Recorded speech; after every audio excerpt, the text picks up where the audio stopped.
Okay, so welcome to May and June's 12-part class.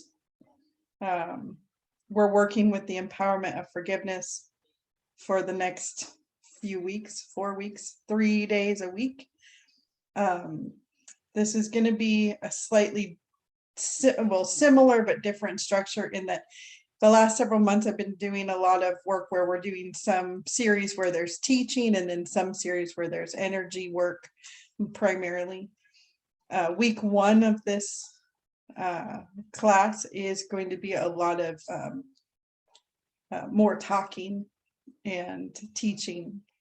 Week 2, 3, and 4 are going to be more energy transmission. There will be some talking, teaching, obviously, like usual, but there will be more focus on some deep work on the same 3 topics that we're covering this week. We're going to be working a lot in this entire series on these 3 parts. And the thing is, we're going to be working with a massive amount of forgiveness energy. Forgiveness itself is a state of being, and you can look at yourself and ask yourself, what is forgiveness? Well, what is forgiving? What are the qualities that are forgiving? And that's going to be encompassing and including all of the things, right? So we're looking at the energies that are forgiving, the ones that help uplift and transform all of our relationships. And we're going to be working with forgiving ourselves and others over the next 4 weeks. But specifically, we're going to look at some 3 very wounded parts that tend to have the most struggle forgiving the self and others. And that is the victim, the part that's been victimized, the self that carries victimhood trauma and the structures and rules of victimhood. The perpetrator, the bully self, the one that carries all the structures and rules of being the perpetrator or the bully. Okay. And the wounded witness, the one that carries all of the ideas, structures, and wounds and traumas of witnessing in a wounded way, witnessing other perpetrators and bullies, witnessing experiences that left a wound just by watching. Okay. So we're going to be working with these very uncomfortable parts and finally giving them what is forgiving, which is the divine qualities that they may need for that. This is the longest series I've done in this particular training. So in the last 2 years of doing these classes. So we'll see how that goes. It's also going to be, and I know this is going to be hard for some of you, this is going to be the last level up your spiritual class, level up your spiritual path weekly classes. This is going to be the final series of that. For me, I am adjusting to finding ways to do this work where there's a little more balance for me financially as well as energetically. These have been amazing over the last couple of years. Very, very amazing. But I do need to find more balance for my system. And so I will be adjusting what I'm doing. I'll still offer stuff ongoing, and y'all will still get the emails and get notified, but it may not be at the rate of so many classes per month, nonstop, ongoing. So we'll be looking at, what new offerings can become available when this is completed. But we'll go out with a bang on this one. And all the recordings of all the past ones are still available. So don't feel like they're going to be taken away or anything. They're all going to still be available and en masse for all of the healing. And we'll be kind of just ending a chapter and beginning a new one. So I'm not going away. I'm not stopping this work. I just want to open myself up to new other formats besides this particular format, because it has served us all pretty well. And it's been cool to see you guys grow along the way, and it'll be cool to see what else we can do with it. I want to be able to do some more. I want to do some live in-person events, which is probably a little more challenging financially for some of you to be able to do that. So they wouldn't necessarily be able to be as frequent. But I do want to, start planning perhaps a retreat and some weekend workshops and whatnot that are really cool and in person at an occasion. I want to put together some weekend workshops that are online and whatnot that we can do, but it's hard to do that when I'm also doing constant classes in this format also. So there's a lot coming up, a lot of changes. Those of you who have been waiting for me to put together an e-course on the OM, hopefully there'll be more time for that now too, and some other maybe some meditation courses or something. Being able to put together new things will be a lot easier when I'm not trying to also complete all these other things. So ending chapters, beginning chapters, and of course, this is a perfect time for me to announce that, because y'all will forgive me because we're working with forgiveness. So if you feel victimized right now, just recognize that's probably the energies from class. And we'll work through it. We'll work through it. If you're excited like Dee is, me too. Then yay. Hopefully that will help us get through some of the other hard stuff, having more of that excitement energy. But yeah, y'all are joining me, and it's going to be exciting. 12 parts, long class, 12 parts, and we'll go out with a bang, hopefully, on this. So, y'all ready for class?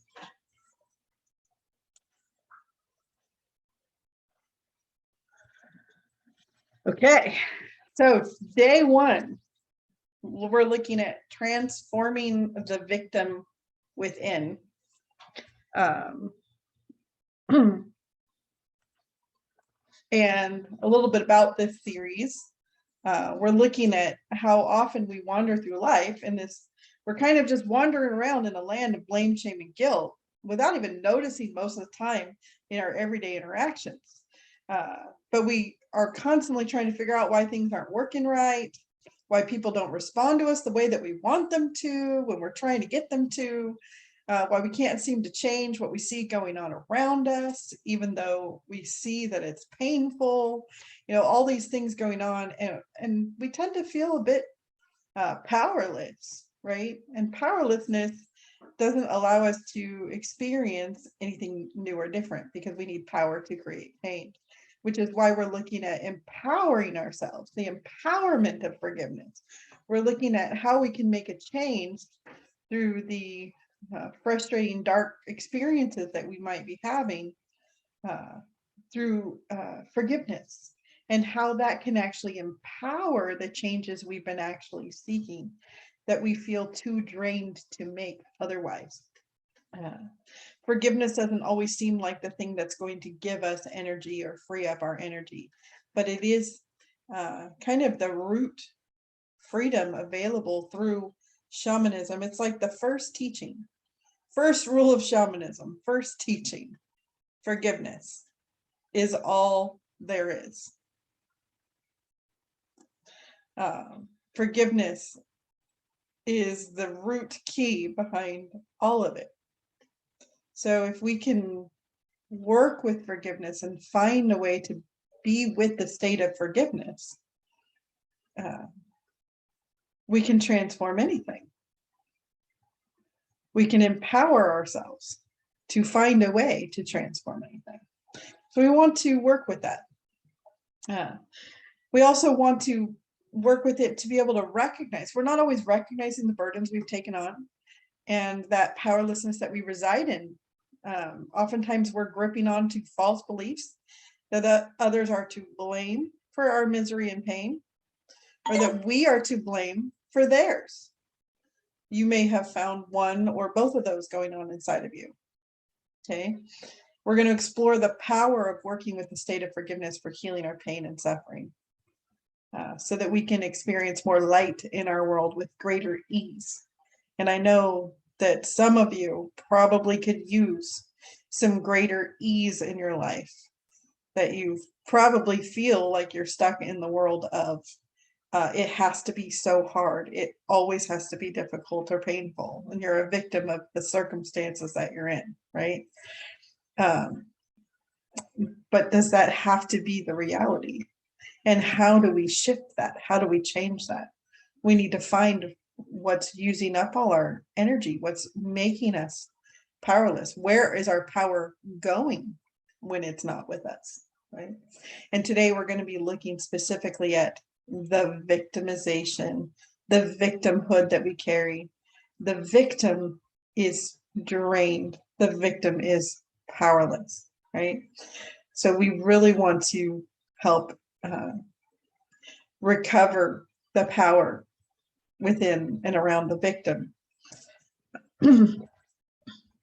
So the disempowerment of the victim, how is the victim disempowered?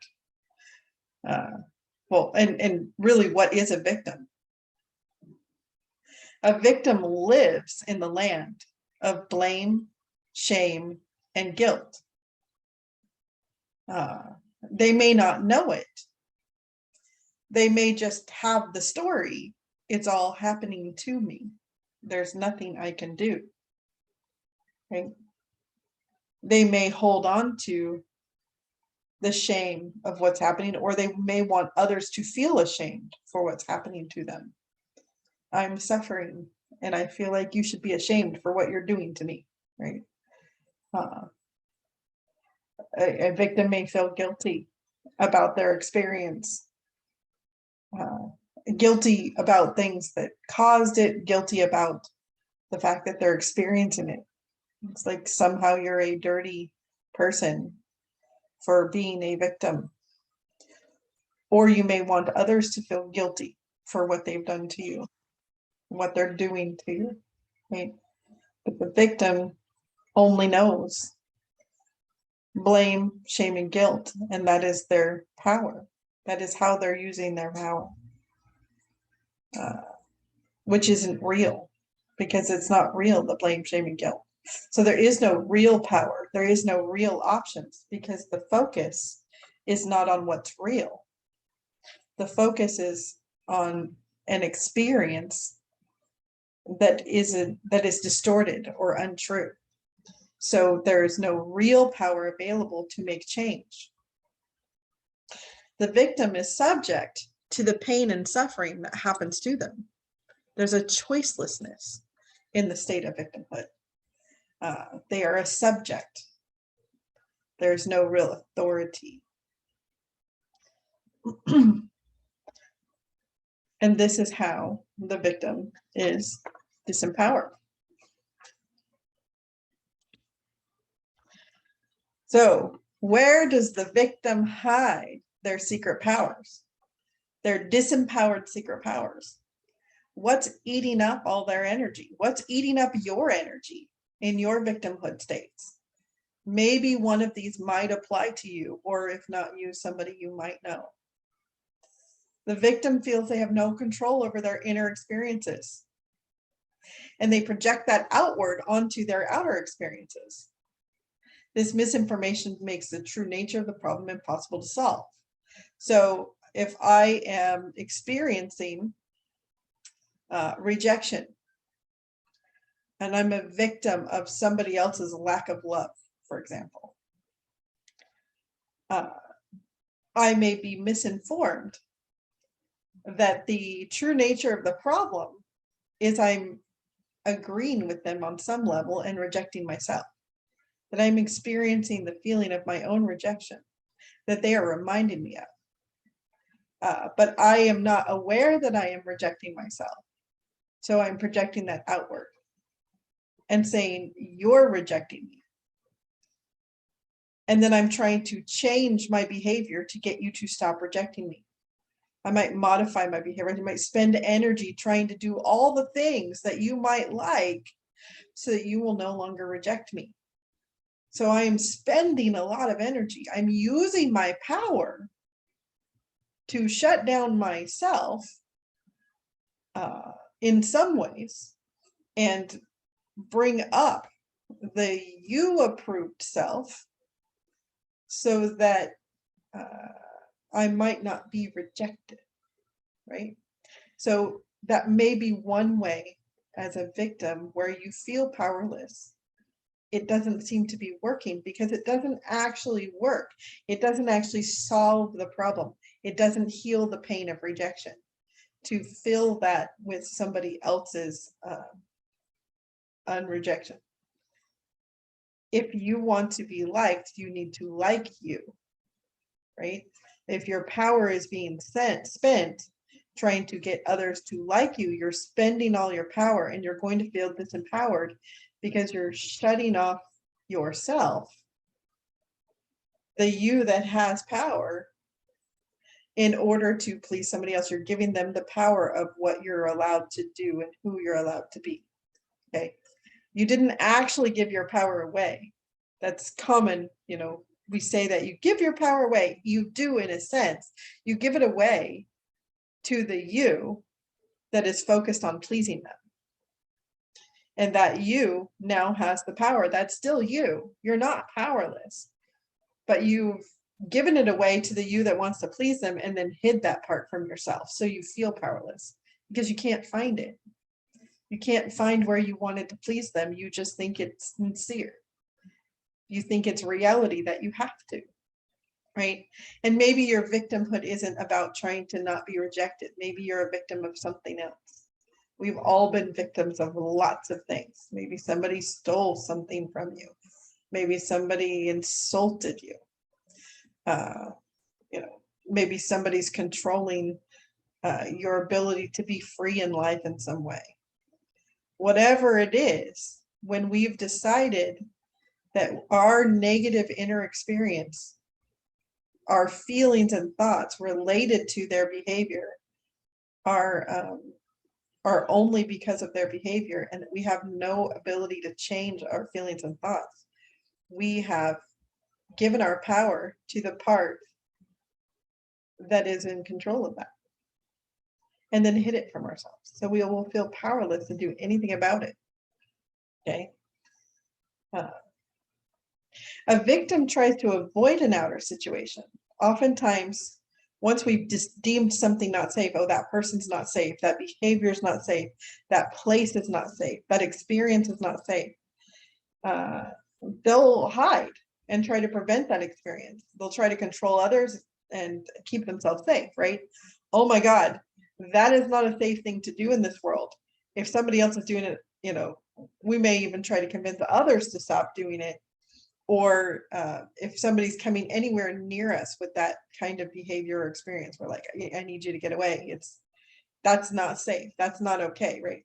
So we're using our power to try to control and imprison ourselves, to lock ourselves away from that experience, to avoid it as best we can. We create a void, two separate words, a void, a giant void that is our prison, that prevents us from experiencing the outside world.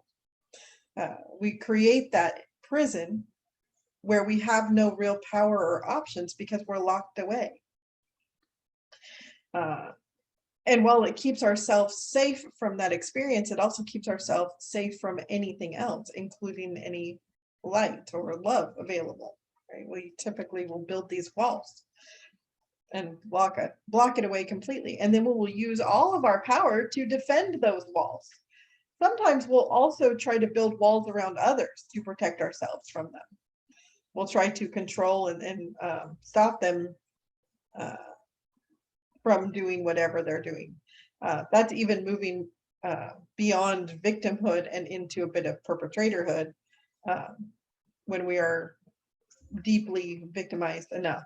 But the victim is the part that's just trying to keep everyone away, keep it safe, hide, prevent experiences, and imprison themselves. And oftentimes, there's a lot of energy spent in doing so. And there's a false reality there that that's the only solution. That's the only way to be safe from those behaviors. So it takes already having a wounded mindset to get there. When we have an experience, if we are experiencing it through wounded mindset, we may go into victimhood and not be able to release ourselves from the experience. Life provides us an opportunity to learn and grow and heal from every experience. Oftentimes, though, these teachings have been so lost to our consciousness, to our human interactions, and we live in a modern world full of so much blame, shame, and guilt, that when we've normalized being victimized, we've normalized being perpetrators, we've normalized these things so much that we don't actually know how to clear an experience from ourselves, an event from ourselves when it happens. So we tend to stay locked into the experience long past, and diving into that imprisonment of how to keep ourselves safe from it in the future. We don't know how to release the karma to prevent that experience for real. So instead we end up trying to stop it coming from a powerless place, from a dark and wounded place. And that doesn't actually work. So then we end up spending more and more and more power trying to build up thicker and thicker and thicker walls as it doesn't work, and we experience it more times. And then it's eating up all of our energy to the point where we can't do anything, right? So that's no bueno, no good. We need to figure out how to re-empower the self that was victimized to find healing and be free of the experience, be free of the fear of the experience, because it's the fear of the experience that keeps us locked away in prison. We need to be able to face our own fear. We need power to do that, and we get power from doing that. So the victim waits for and sometimes demands a rescue from those who can stop or prevent the experience. Okay, so if you're spending your time trying to get others to help you, trying to get others to save you, if I could just meet that one person who would just give me what I need, and I could just finally be even, or free of this, just somebody would just rescue me just once, I'll be fine, right? How many of you have said that and then had that happen and then got yourself into the same predicament again, where you no longer even can believe that if a rescuer comes, you won't just get yourself into the same situation because you have the same karma, you didn't actually heal it. So spending our power trying to get others to spend their power on our problem, without actually investing any of our own power in our own problem, other than to get others to do it for us. So we have power in that, right? Because we're spending our power trying to get others to rescue us. So what do we need to do for that? Maybe there's manipulation involved. Maybe there's just waving people down and flagging them down over and over, telling them our entire story every time, weaving the tale of woe so deeply that they will be called to respond and save us. Whatever it is, don't vilify your stories, because your victim part needs to tell the story and has validity there. But if we're doing that, recognize that takes energy. That takes a lot of energy to try to be heard.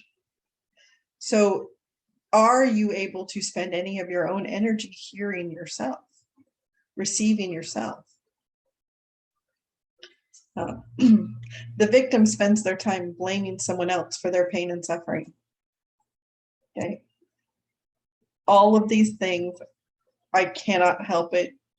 There's no way to be free of this misery because so and so is just going to do that tomorrow, and such is going to happen. And no matter what I do, it's not going to be okay, right?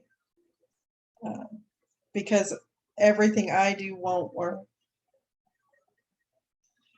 So all I can do is complain about it, and maybe even imagine plotting to control somebody else's behavior someday.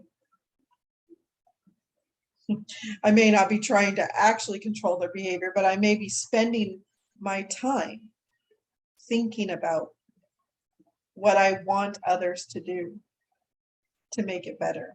I may be spending my time telling myself the story of my woes over and over again. I may be spending time telling others about my woes over and over again, and not really able to spend any time plotting a change.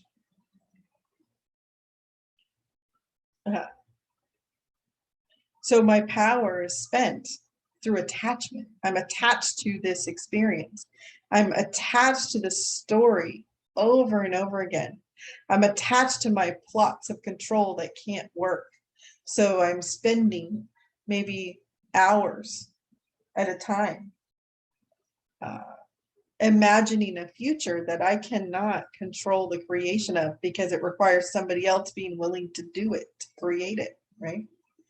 I may spend hours a day. I may spend days a week in this, weeks, months, even years, waiting for somebody to rescue, while complaining and plotting of what that will look like when they do, what that will look like for the other person who finally realizes the pain they're doing, and get them to stop their behavior. All of the plotting and the planning and the storytelling itself all takes energy, all takes power. How much of the stories that you are living in your world right now require action on somebody else's part for things to change? Okay, how much of your story requires action on your part for things to change? If that ratio is like 90%, 10%, then celebrate that. That means 10% of your story is starting to get to what you need, a change you can make, something you can control. If all you have is 10% of your energy to make a change, it is still change. Okay. If your story is 100% always waiting for somebody else to make a change, you're going to be spending all of your energy maintaining the story and waiting for somebody else to change, while not directing your power in a direction that could be useful for you, in a direction that could create a change that you can actually experience because it's yours. Now, I'm not going to dictate, what that change is needed. Sometimes the change is needed in your in-world only.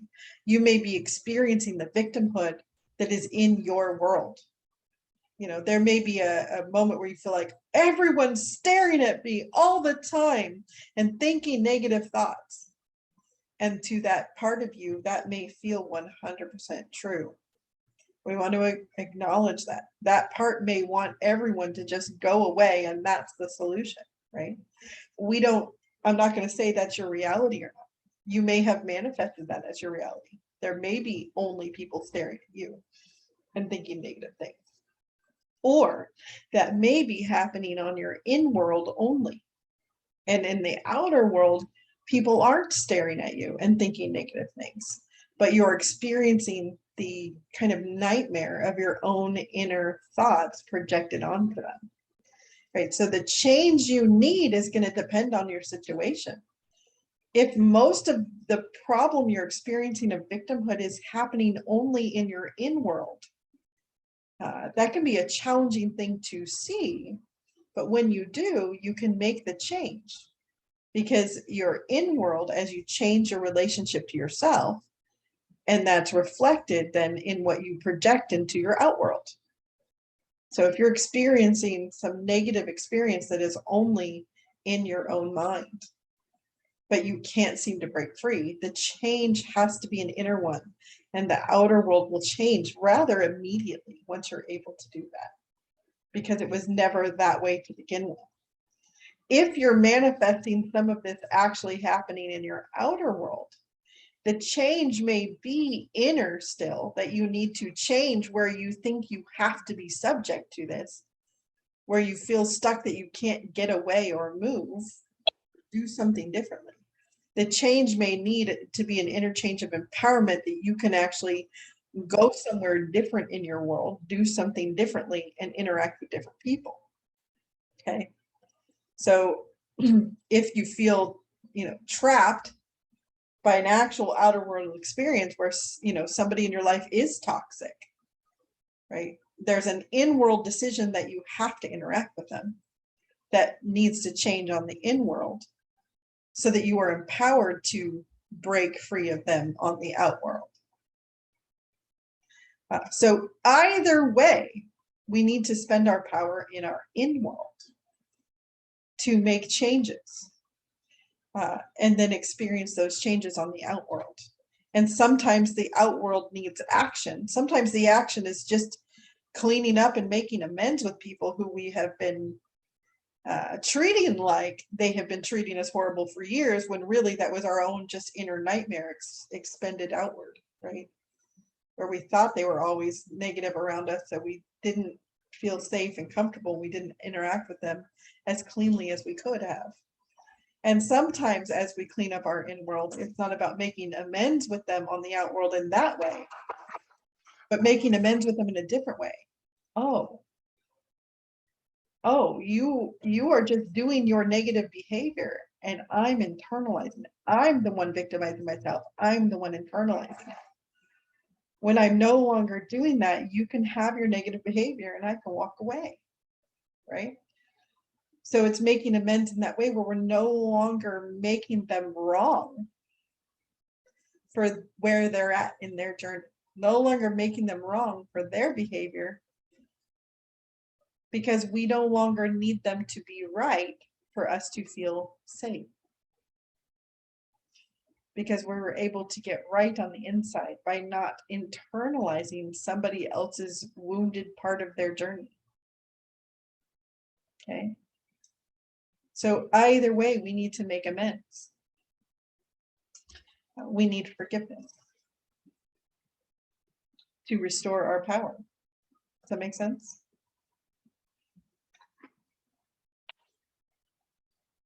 So what are the results we typically experience with disempowered victimhood?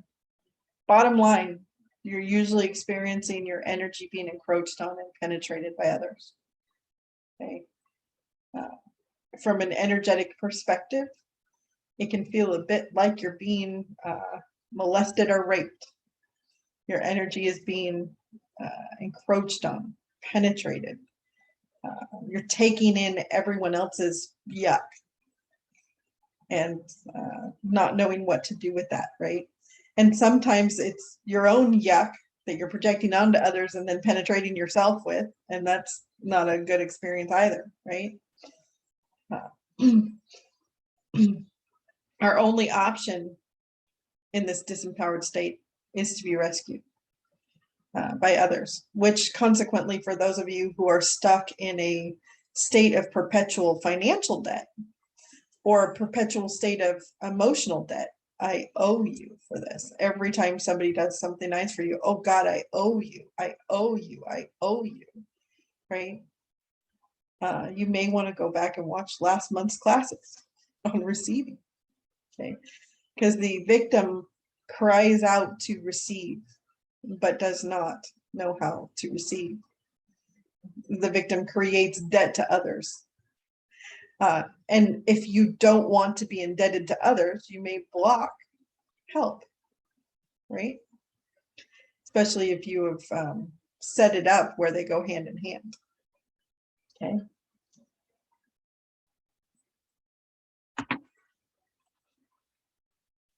So what does a healing victim look like when we're working on healing our victim? Because we all are in different stages with different victimhood parts. And this is a lot of yuck we've been looking at. Let's look at, what does it look like? Where have you started to heal your inner victim? Where have your victimhood states been transforming already? Where do they need to go? What do they need to look like to transform? The healing victim begins to recognize their accountability and their responsibility for the situation. So a victim wakes up to itself. A victim doesn't, no longer is it only about the outside world. Now, remember, it can be about the outside world. The outside world can be doing behaviors that are not working for the benefit of the victim. Okay. But we need to look at, as a victim, what is our accountability? That is, how do we account for how we got ourselves into this situation, right? So accountability and responsibility, those words have been poorly defined in modern times. But if we look at the root, are you accountable for having gotten into the situation? We're not making you accountable for how somebody else got involved in the situation. We're not making you accountable for the bully, for the perpetrator, right? But are you accountable? Have you taken accountability back for your involvement, your part of the situation? Okay. And have you looked at your responsibility in the situation? This is your ability to respond, because the victim, the non-healing victim, the victim that's stuck in victimhood, has no responsibility.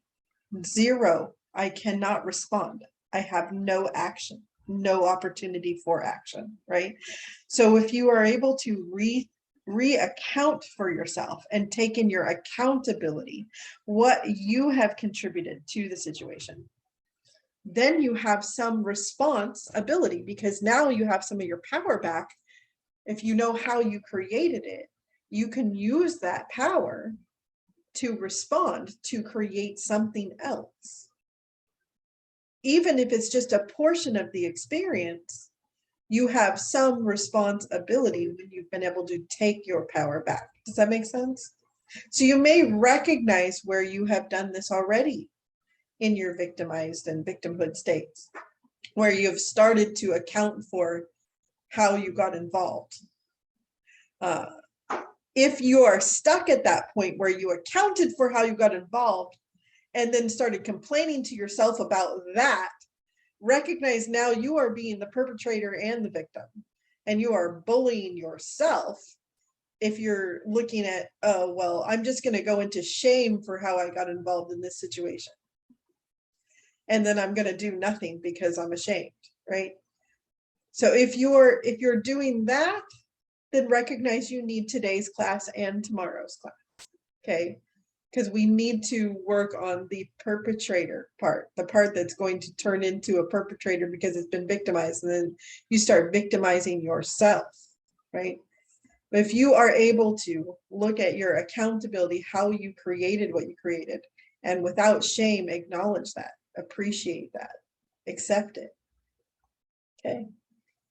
You will then have your power to respond, to make a difference, to make a change to that path you were on. Okay. However small it is, a change is a change. A responsibility doesn't mean you have to be responsible for changing everyone and everything.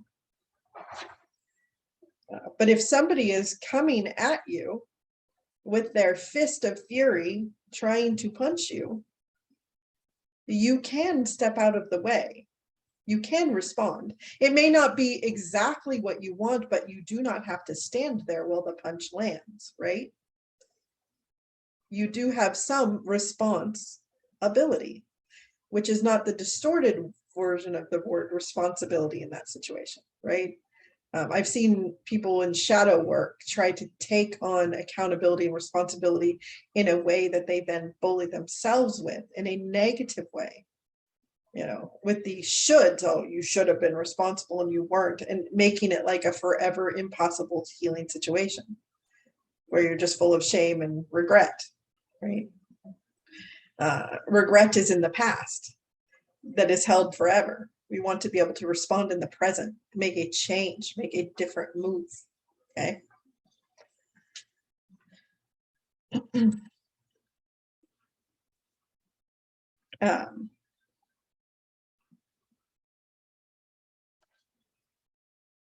I'm seeing the chat box is going a little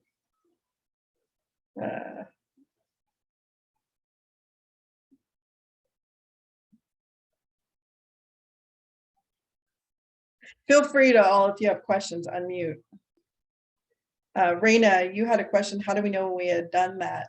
Which part were you asking about? I'm sorry, I missed the question when it was the part where you were talking about when we were not victimizing ourselves. God, I forgot exactly how you were wording it. I apologize for that. How do you tell when you turned into a perpetrator on yourself? Or even just how you've healed. I don't know what I was asking. How do you know when you've healed these parts of yourself to where you're not victimizing others, you're not victimizing yourself? Like, I don't know. I'm a little lost. Sorry, guys. No, that's okay. I'm using a lot of this to stir up a bunch of stuff because we're going to do some clearing work. So if you're getting lost and confused in yourself, it's okay, because we're actually going after the stuff where it's not healed. So it's in there and it's coming up. And it's like, woo, bing, bing, bing, trigger, trigger, trigger, all over the place. So I'm just gonna mute myself and let you continue. No, you're fine. Your question is actually really great. Thank you. And the long answer is going to be answered over. You'll see in the pattern of the blessings we're going to do. By the time we're done with the end, you'll understand more of a difference. Over the next few weeks, you're going to understand more of an answer. But the shorter answer is, when you're no longer a victim, you're empowered. You have choice, you have freedom. It won't happen again because I've protected myself from it hiding in a corner. I'm no longer in fear if it will happen again because I know I can handle it. I have options and choices. So there's a freedom available to the healed victim. Because victimhood really has no choice, no freedom. And that's what we're all desperate for. We have been sold a bill of goods on freedom and safety. I've seen that even in the non-spiritual communities, the philosophy communities, and the ones talking about, laws and things, how you have to have freedom or safety. And the more you have freedom, the less safety you have. And the more you have safety, the less freedoms you have. And that's just what you have to be willing to give up. And there's this fight in our system between safety and freedom that is false. True safety, really true safety, comes from freedom. Freedom and safety are intertwined. When we feel safe and free to do what we're seeking to do. Not safe in that we can't do anything because there's all these rules and structures, but freedom to do things and feeling safe to do so. That's how we'll know, is in your non-victimhood state, or if you feel like you're not a victim at the moment, do you feel free to do what you want? Or do you feel not free? And here's how you tell if you're still a victim. If you don't feel like a victim in the moment, but you think, oh, okay, I don't feel like a victim, but you start moving towards choice. And as soon as you try to make a choice, now you feel scared and shut down, right? And you feel imprisoned. Oh, I can't do that. I can't do that, right? That lets you know as you get closer to the prison walls, then you go, oh, fuck, I'm in prison. Shit, can't do that, right? So that's how you know you're not free, is when you approach the walls of your prison. The bigger our prison is, in other words, the more we get others in agreement with the same thing, others on board with our lack of freedom, we might have a big prison yard and not notice we're in prison for a long while. We might not notice how stuck we are, how trapped, how much in the zoo we are, until we get to that, to that wall. And then we may discover that it's not only got barbed wire, but it's electrified and it's got guards and everything. The more we try to jump over it or breach it, the more we get beaten back. And then we go, oh, okay, so I just created a really big void for myself so I could feel happy in this little prison. But I don't have choice, true choice. I can only choose what's available inside the walls. So the healed victim can go outside the walls. The healed victim is free to go outside of the walls, okay? But oftentimes when we're in a wounded victimhood state, we think that the only way to be free to go outside of the walls is to join the guards on the outside, the ones bullying and perpetrating on us, to just join them, to become one of them. Because then we can feel free. We get to be on the outside of the walls. But that's not true freedom either. So that's kind of the pain point, that the false empowerment of the victim is them being trapped by being a perpetrator. Because a perpetrator isn't free either. They have to stand there and guard, right? They have to bully, and they don't have freedom either. So excellent question, Raina. Thank you. Okay. So a healing victim begins to discover that they can forgive themselves for contributing to their present situation, empowering themselves to make a change. So accountability, right? Okay. A healing victim begins to discover that they can forgive others from their involvement in the situation, freeing up their energy to focus on making the changes within that are needed to actually prevent the negative inner experience. Okay. So if you're healing, if you've been healing your victim, you'll notice that you've been able to start to forgive yourself for your involvement. You've been able to start to forgive others for their involvement, for just showing up and showing you where you are not in good relationship with yourself. Right? They are helping you find your wound. So they are accountable for their behavior. Yes, they are the ones acting on their behavior, perhaps. But you would not be subject to it if it wasn't for your part. So we can forgive them in a way that frees up our energy more. We're not so focused on controlling them anymore. That's what that forgiveness is, giving them back their accountability and their part, taking back our accountability and our part. We are forgiving them their stuff. We are forgiving ourselves our stuff. Okay. The healing victim starts the process of rescuing themselves and seeking the help that empowers rather than saves. So rather than trying to constantly go out and get somebody to rescue you, if they could just save me just this once, and spending all of your energy doing zero internal change, the healing victim starts to recognize, oh, if I truly want to be free, I'm going to have to change something on the inside, because changing on the outside didn't work. I can't seem to control that, right? I need to change something. I may not know how, right? I may not know how, and that's okay. But now, instead of seeking help who can save me, I might begin to seek help who can teach me,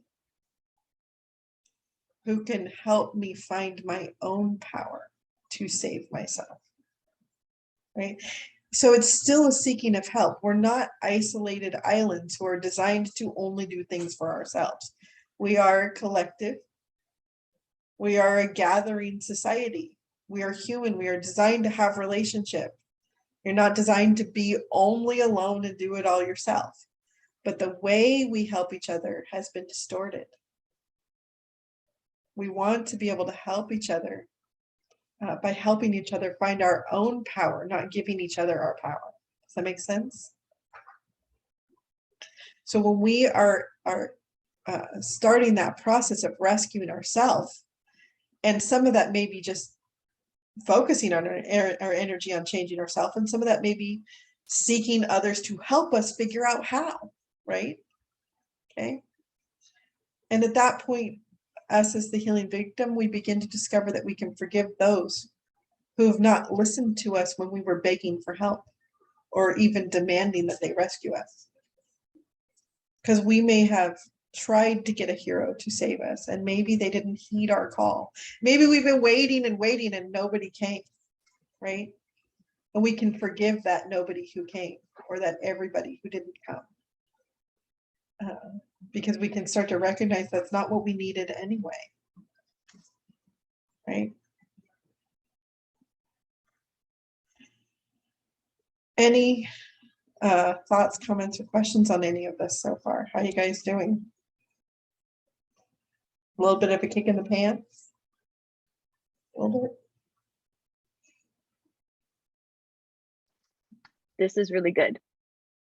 This is this weird energy that I've been in, where I'm perpetrator, totally in my victim, and then I'm like doing some weird version of our forgiveness practice thing, kind of, but it gets me through it. And then I'm doing actions that like are super painful while I'm doing them, because I'm also going through that perpetrator, like, had you not been doing this for the last 2 years and paying attention to this area of business, you wouldn't have leaked X amount of dollars. And like, then being like my own hero of like, you made a mistake, forgive yourself.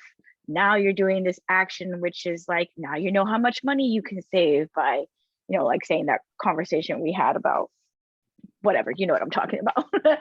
But having that this entire month has been a pendulum of those 3 stages. And like, even literally this morning in my meditation, you know, I had this thought of like, oh, I should just call in the archangels to rescue you. And I'm like, I'm done with this rescuing shit. No one's coming to save me but me. And I got back onto my computer and I did more things, and I was like, this is awesome. But I didn't understand why I was going through all 3 of them. And of course, team sets me up always, as they do. And I did not have a word for what I was feeling. And I was getting super frustrated today. And I was like, also trying to calm myself down, like my inner child, like frustration doesn't open doors, have a little bit of compassion for yourself. But it was all, it's a mess. And I remember you telling me at some point, you got to let things be messy. Healing is messy. Healing is a messy process. There's no logic or reason that can explain it away. If you're like, oh, I need to remember how I did this for the next time, it's not going to work the same the next time. It is a messy, messy process. For sure. Yeah. Excellent points brought up. I felt a lot of pings on that. And I love the reminder that I feel the missing part for me was having to remember that you're not doing this alone.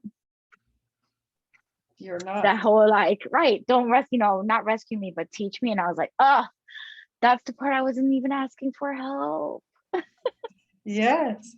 It's like you had sat down, okay, I need to fucking do this myself. I need to stop asking for the rescue.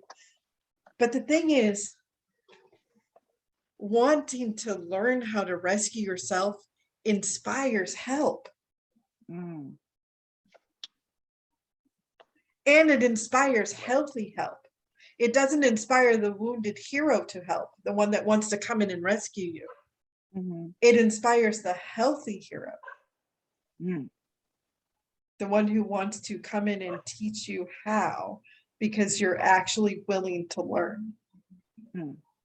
Because you're finally done waiting for the rescue. Yeah, that's that borderline I'm in. Some of the deeper layers of when the student is ready, the teacher arrives. The student has to be willing to empty out to get new. Mm. You know, somebody can be like, I need help. I need help. I need a teacher. I need a teacher. Are you willing to learn? Or are you looking for somebody to save you from your pain? Those are the, yeah. These are the, it's like I'm getting into a relationship with my healing, or my not wounded hero. Like I'm feeling like I'm starting to get to know that part of myself. Yeah. And I'm still like on that borderline of like, oh, that little victim is still in there. So that's just wanted to say like where I'm at currently, and I'm interested to see where this lands at the end of the series. Awesome.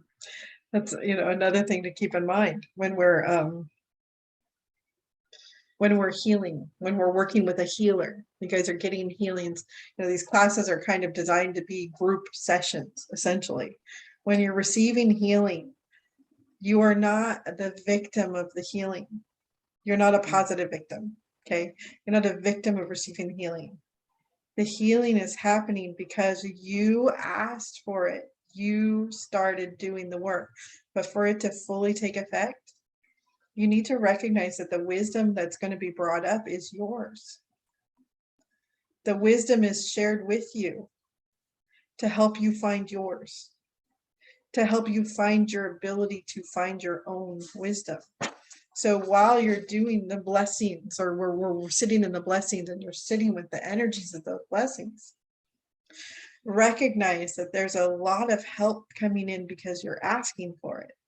But the help isn't just going to make your pain go away. It's going to help you empower yourself to finally get through the pain that you've been avoiding because you thought it was impossible. So it's not about avoiding your pain. It's not about avoiding your suffering, because that's not freedom, right? If you have somebody rescue you, you're never going to fully feel free because you're never going to feel capable of handling the next time, right? We want to feel capable. That's where true freedom comes from, when we feel competent and capable to handle what's coming. And you're going to get that through these energies when you're willing to find that these energies coming to you aren't just helping you transform your pain. They're helping you transform your powerlessness into your own power to face what you have set up, to be able to be accountable, to be able to have some kind of response, to have the energy to do so, right? Because we need energy to respond. We need the energy, we need the power to make a change. It's helping you with that. It's providing energy, it's providing power, but you are still the ones who have to make the change, right? A 2-hour class online isn't going to make the changes for you. Magical happens, but it happens inside of you. You are the one who changes to somebody who can't fix the situation into somebody who can. Okay.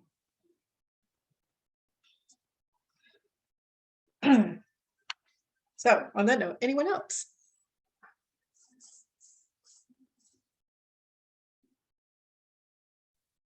Yvonne. Hello. Hi. So this, as has been said before, this is my class because this is exactly where my life is right now. And where it started out as the victimization and the growth into empowerment. It's been a very interesting journey, and it's been lasting for about, I should say, 2 years. So, and it started out with victimization. You know, here I was, retired, living on Social Security, no money. And I said, oh my God, I am now at a point where I have to ask my children to help. That was at that time, and it was a very strange experience to become humble. And it was more of a victimization. So yes, there was the blaming going on. How come he can't do this? He makes the most money, and everybody and everybody in the family. Oh, yes, I did it, and I did it all. So, and then after a while, I said to myself, you know, you're not going to get any further with having this kind of attitude. That's not the way to go. Obviously, it's not having any results. And I taught myself to learn to see things from various views by looking at the reasons why people do what they do and why they do and whatnot. And so I had to learn to compromise. I haven't compromised much in my life. I really have. It's always, yeah, well, I feel that way, and that's why I'm going to do it this way. And I expect you to do the same. That kind of thing. So no, compromising has always been sort of an unknown territory for me. So it's kind of a black and white type of attitude that I would have. But it all continued to grow. It all continued to grow into other areas where all of a sudden I find myself working in a wonderful and yet extremely dysfunctional environment. And that I'm now negotiating, because on one hand, I love them. They're great people. They're really all great people, but they're very screwed up. And working in a small environment with very few people, you get to experience it all. And so have I. And I'm not used to this, you know. I usually, go on night shift and I hide, you know, don't have to deal with anybody, just me and my patients. That's enough. So I'm learning to negotiate people and finding myself in the victim role, in the sometimes perpetrator as well. And I find myself thinking, you're asking for trouble. Trouble in the sense of not a reprimand, I don't want to say reprimand, but of not achieving what I'm trying to achieve. So what do I do? And this is where I am now. In order to achieve what I'm trying to achieve, it's all about ulterior motives. I work like a dog. I work. And I do meaningful stuff that gets picked up by everybody, and they're all very happy I'm doing it. But my ulterior motive is that the doc had cut back my hours to have time, and it's getting very difficult. Very difficult. And so I changed the whole picture. I work very hard on things, pick up things I can, projects or something, to make myself necessary with the hope. And this is where you had one mention about when you think you can control people, you know. The manipulation, Yes. by them and then having this fantasy, well, what about if there's another job that pops up and that will take the time away that I have? And I play the scene in my mind, you know, oh, you know, and they're going to feel very unhappy. They don't have the flexibility, you know, with a hard worker such as I do. I know I work hard, but I'm using it. And it's all a game. It's all becoming a game. And I said, what the heck are you doing? Get your life together. So I have these self-talks. This doesn't work. What you do, this doesn't work either. It is a very dysfunctional way to do this. I have these, and I try to find ideas that are, I try to come up with things that are mutual satisfying, or, you know, where I make everybody's happy and I'm happy. Whether that's work related or organizational related, it doesn't matter. But my point is that I feel like I'm kind of falling off the wagon with the idea that I need to, by making myself very, very necessary, when in fact my energy comes from the motive I want my full-time hours back. That's the ulterior motive. So I'm cruising through a lot of what you're talking about because I see it and I do it every day. And it's comical. I mean, I laugh at myself. It's a lot of energy spent in a way It that is. maybe is not giving you as much result as if you had spent that energy doing it differently. And usually what's preventing us from doing it differently is rules in our system that say, I shouldn't, I can't, I won't. Yeah. And so we end up being a victim of our own rule structure that says, I shouldn't, I can't, I won't. And we're usually not willing to examine those absolutes. They become the walls of our prison. Yes. Yes. Which all makes perfect sense. Yes, it does. And I can see it when you're talking. I can see what I'm doing. I can see it. Yes. My own prison. When it's completely unnecessary. It's really unnecessary. And so, yeah, I have to laugh at myself. I'm such an idiot. Well, hopefully with the energy work we're doing, you can spend time like actually releasing that prison. Yeah. Maybe you just didn't have as much energy as you needed to get free. So it's wonderful that you can see it with all the extra light today. Yes. That's the whole point. That's the whole point of these, you guys, is the extra light helps us see more clearly. It's not just so that you look at your shit and go, oh, damn, I'm fucked up. It's the extra light to help you see it so it can transform. So, yeah. Thank you, Yvonne, for sharing. Anyone else have any comments, questions, noticing so far? I'll share. Okay. They digging up a lot of shit. What? Uh-huh.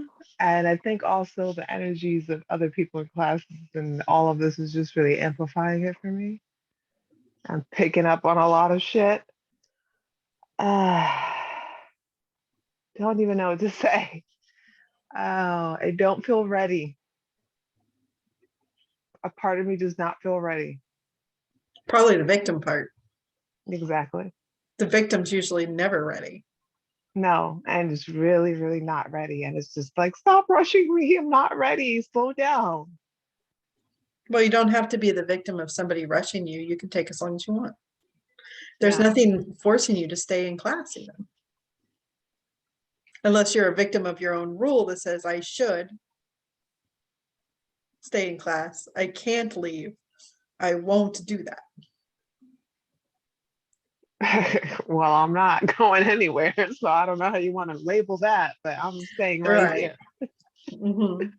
So yeah, this, this part that's afraid or whatever, it's along for the ride. It may Yeah. be afraid it's not able to change. It's not ready to change, but it's, it may be having some kind of system or setup that says, I shouldn't change. I can't change. I won't change. Yeah. But if not now, when? How much longer does it want to remain in misery in this prison?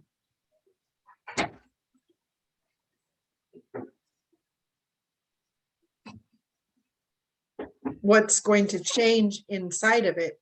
What's going to change inside the prison walls that'll suddenly make it ready? Can anything ever actually reach inside the prison to help it get ready?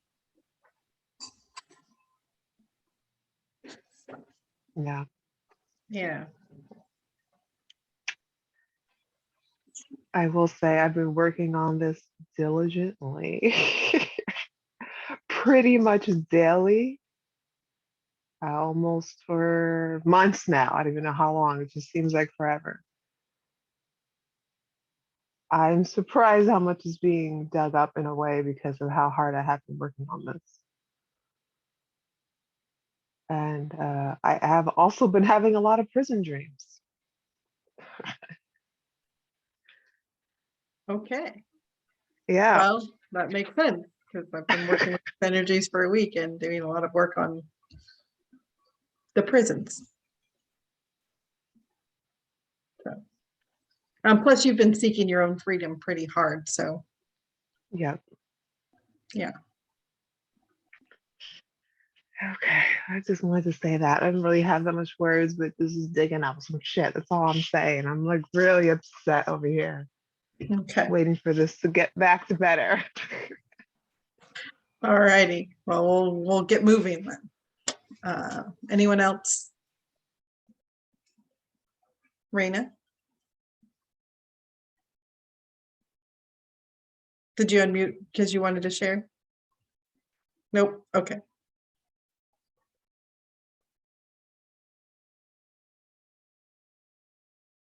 All right. So the healing work. We're going to do 4 blessings. I would like you to keep in mind, or at least to start out with this in mind, where in your life right now, what area, what part, do you feel most powerless to control or fix it to make it better, right?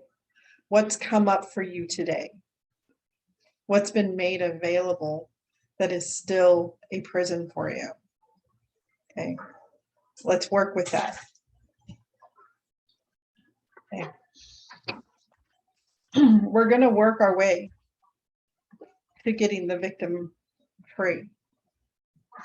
Hopefully we can get this part of you completely free, but if not, we'll at least start the process of its freedom, helping it have more ability to have ability, response, and accountability, right? This first blessing is waking the victim to itself, which we've already started the process of in class, right? But if there is a part that you're not quite there yet, recognizing how you're making yourself a victim, this may dig it up more. Okay, we're going to work with the power of natural forgiveness to help release your inner victim from the grips of blame, shame, and guilt, and work to empower your knowledge of accountability and responsibility. What that means is 1, natural forgiveness. So much of the normalized behavior we have is not natural behavior. We do not have, we tend to not even have a reference point in our systems anymore for naturalness, natural behavior. So we're going to be drawing on the power of the natural world a bit and look at, how does nature interact? And looking at that, the behaviors of nature a bit. When we look at all of the animals and plants and how they interact with one another, even the minerals, and how the cycle of life completes through all of these different things that all have their defense mechanisms. They all have their way to consume other plants and animals, right? And minerals. They all have their aggressive tendencies, and they're non-aggressive. They have their ways that they're eaten and the ways that they eat. And these are all part of the natural cycles of life. When we are away from this idea of life playing out with itself, we get locked into this idea of self-importance, where we're somehow above this cycle as humans. And we lose our naturalness. We get into this normalized behavior where we try to create a state of perfection in people based on our mental ideals of what is appropriate behavior. And then we try to control all the other humans to behave the same way. If we're a victim, we're usually doing that in our own mind powerlessly. If we're a perpetrator, we're trying to do that physically often. So we've either way moved away from our natural state of interaction, of recognizing everything is consumed by something else in the scheme of the natural cycles, and everything hunts something else in the scheme of natural cycles. And our inner victim, has lost sight of this information. in a distorted way. So if we want to be in the state of forgiving, in the state of giving true accountability and responsibility to ourselves and others, we need to have a connection to how nature actually works, to our own nature of giving, to our own nature of receiving, our own nature of exchange with the world. We need to know how to have a relationship with anything. Because again, we don't have a lot of example of natural relationship. Most of our relationships have been for generations in people inundated with blame, shame, guilt, violence to one another, penetrating one another, and really inaccurate behaviors and moving away from naturalness. So we'll be working with that natural forgiveness, restoring what even is natural forgiveness a bit to yourself, which will make blame, shame, and guilt stand out pretty strongly. It will make the victim way more apparent because blame, shame, and guilt aren't part of that naturalness that we carry. Okay? And we're also the work to empower your knowledge of accountability and responsibility, that being informed through the natural state of empowerment, the natural state of accountability and responsibility. In nature, a prey animal, an animal that is prey, does not stand around the jungle whining about the predators chasing them. That's a good way to get eaten. They're accountable for their whereabouts. They are accountable for the situations they are in, and they respond accordingly, right? So our victim has been far removed from that. And having the knowledge of true accountability and responsibility is very empowering. So blessing number 1, waking the victim to itself, begins next.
All right.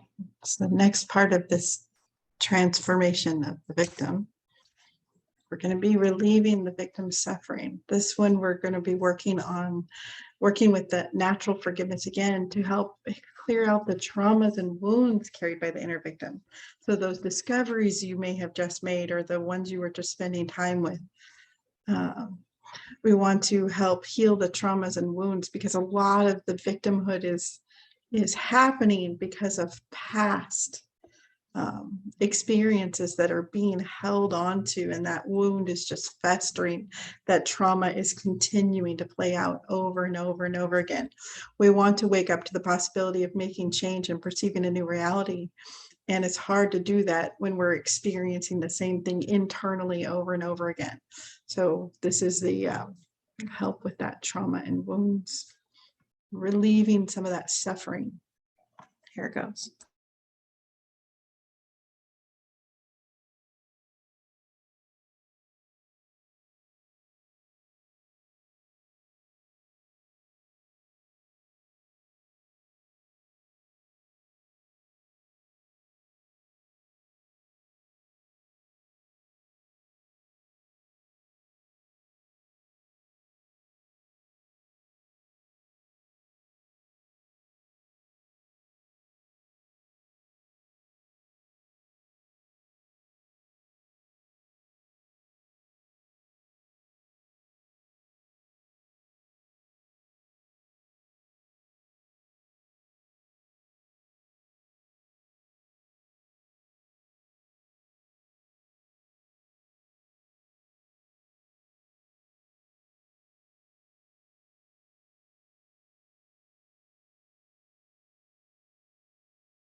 Keep in mind, if you have a bunch of fear coming up right now, the fear is the words of your trauma and wounds. Just allow it to be the information of your wounds and just recognize that that is the fear of your wound.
Okay, in phase 3 of this blessing, we're going to be restoring the victim's power.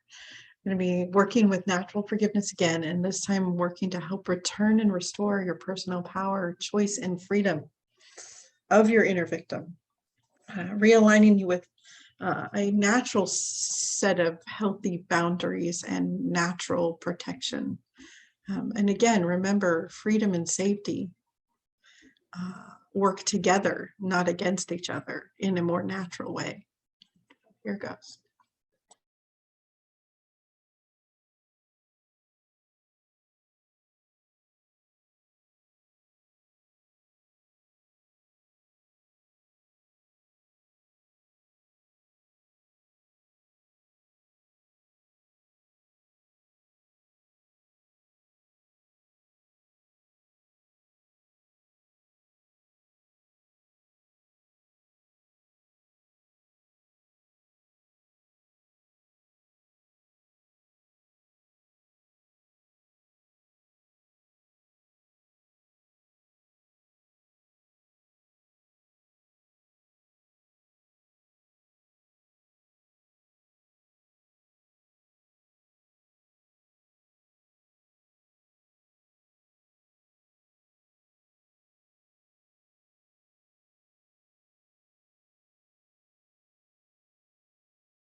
And finally, as we move on to blessing number 4, the fourth part of transforming our victim.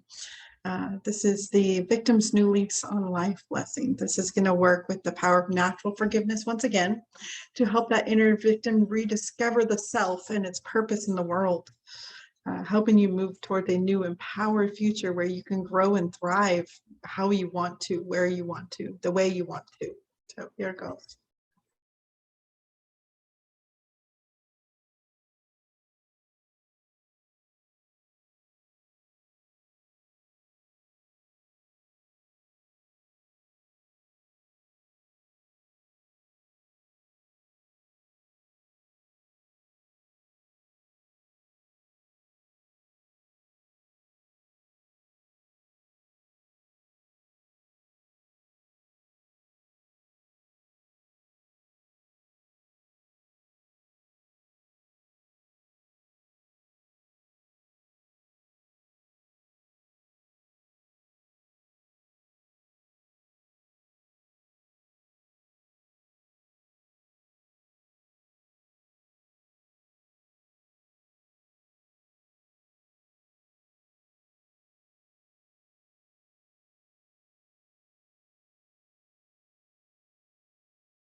Okay.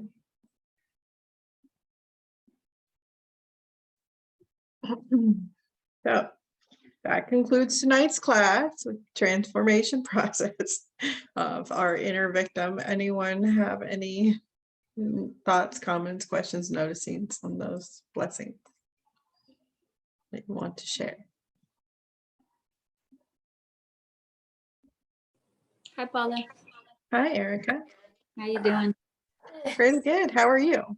Good, relaxed. I don't have much to say other than just thank you. And those were definitely very powerful and deeper. And the duration was nice.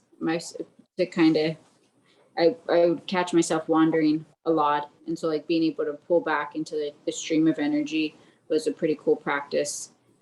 Just because the duration, my mind, you got to catch it more frequently to pull it back. But it was cool being able to experience when I was pretty far away, like in mental chatter, and then like realizing and pulling back and entering back into the energetic stream, and then feeling it like coming back into the stream. And so that was a really good practice. And yeah, overall beautiful. Thank you.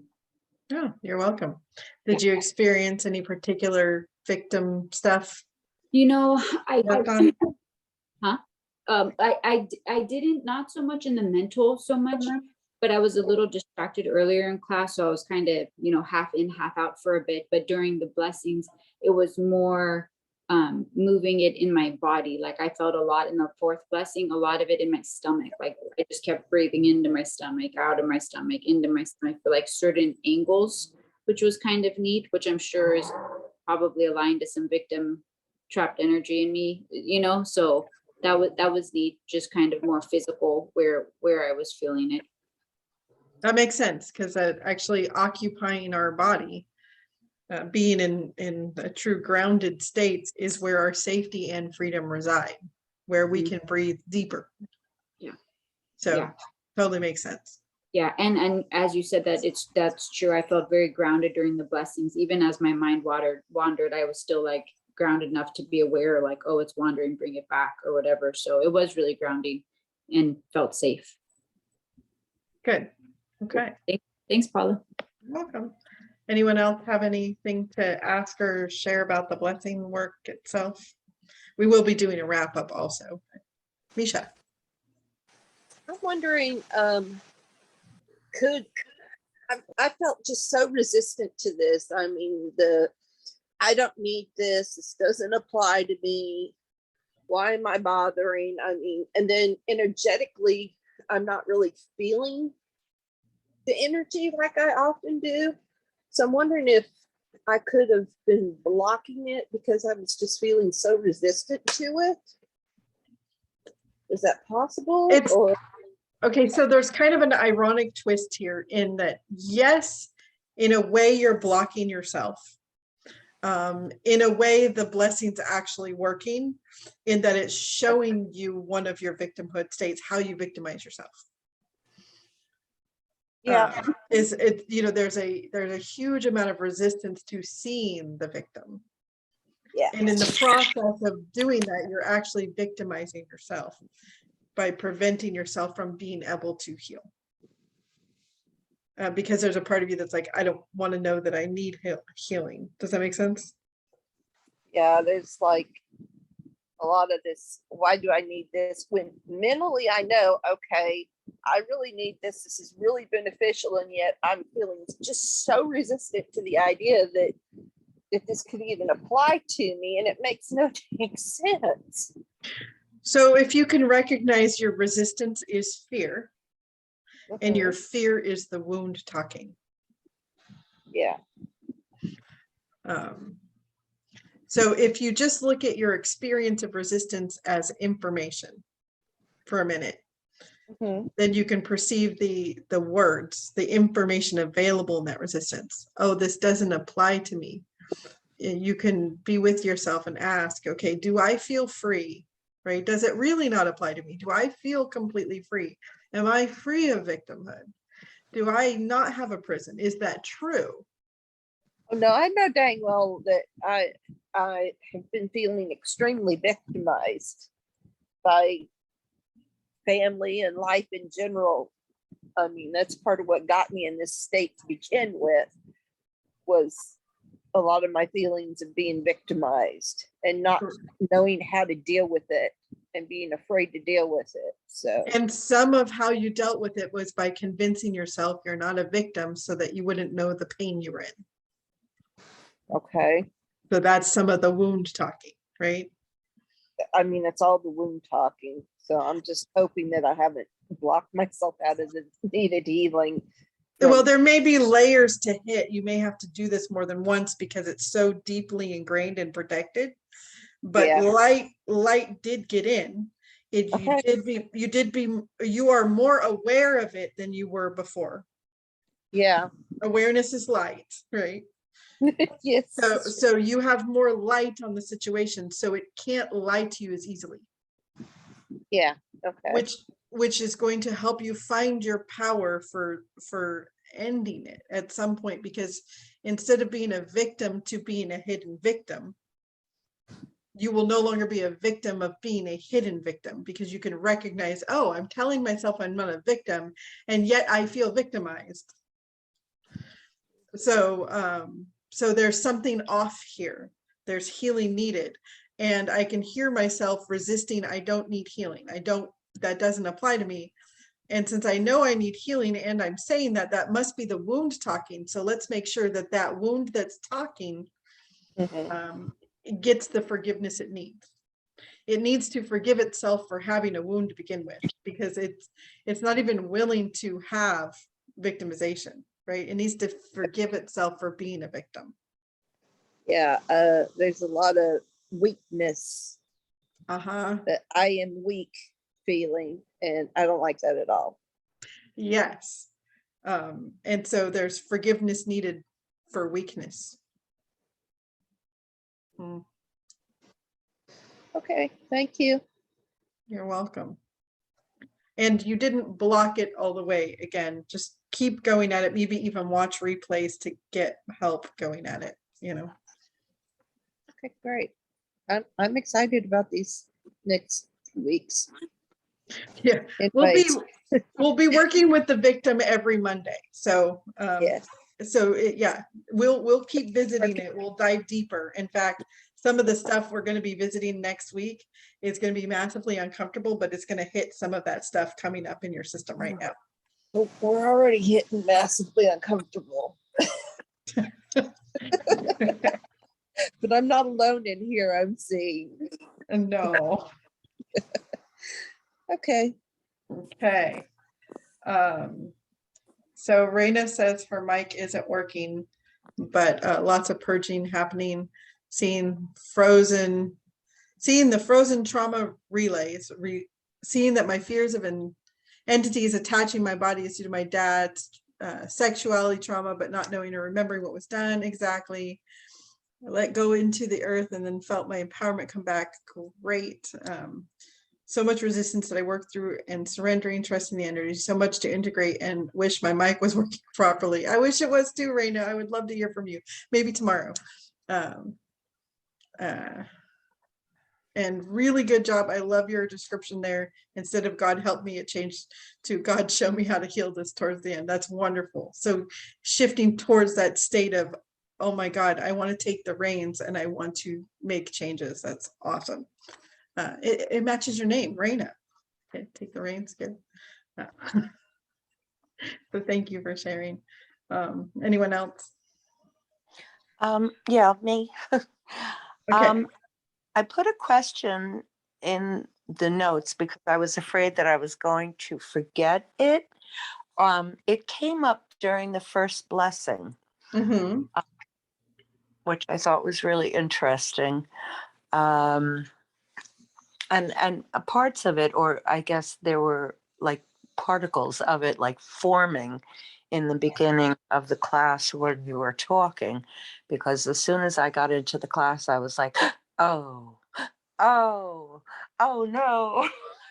I'm like, oh, this class, it was made for me. And then as I was in so that came up. It was like, okay, so I'm definitely still playing the victim, which I don't want to do. And that, but then you also said something about, your story is your story, and you don't want to, I don't know what the word was that you used. In other words, you still have to honor your story. So I'm like, okay, so how do I honor my story? And I hold space for myself and my story, but not become that broken record of, oh my God, and then this happened and that happened and blah, blah, blah, blah, blah, blah, blah. So I would like to be able to, I would like to learn or know how I can do that, how I can honor myself without turning into that broken record or being that broken record. Finding a balance between taking care of myself and honoring myself without falling into that pattern of victimization anymore. Okay, so it's not a balance. You're not trying to find a balance Well, between no, when you're not a going to be. balance, but yeah. Okay, go ahead.